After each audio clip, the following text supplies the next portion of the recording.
আসসালামু আলাইকুম।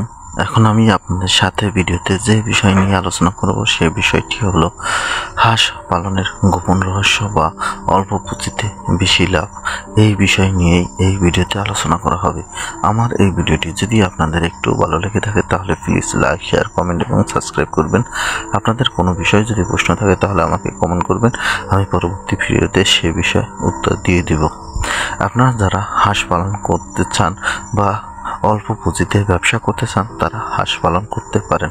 কেননা হাঁস পালন করার জন্য হাঁসের ঘরের বানাতে তেমন খরচ হয় না, অল্প জায়গায় বেশি হাঁস পালন করা যায়। কেননা হাঁস পালন করার জন্য রাতে থাকার জন্য যে ঘর সেটি বেশি বড় লাগে না, খুব ছোট হলেই হয়। এবং আপনার আশেপাশে যদি পুকুর বা পতিত জমি থাকে বা এরকম লিজ আকারে করে থাকেন বা বেড়া দিয়ে, সেখানে 1 থেকে 150 হাঁস পালন করতে পারেন।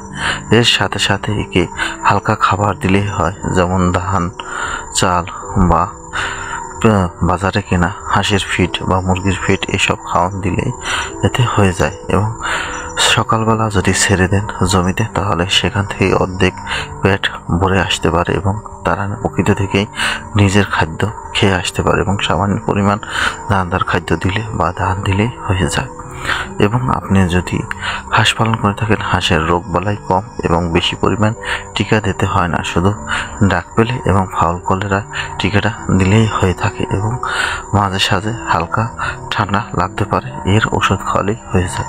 এছাড়া তেমন কোনো খরচ নাই এবং অ্যান্টিবায়োটিকের খরচও কম এবং এছাড়াও টিকা বেশি দেওয়ার প্রয়োজন হয় না।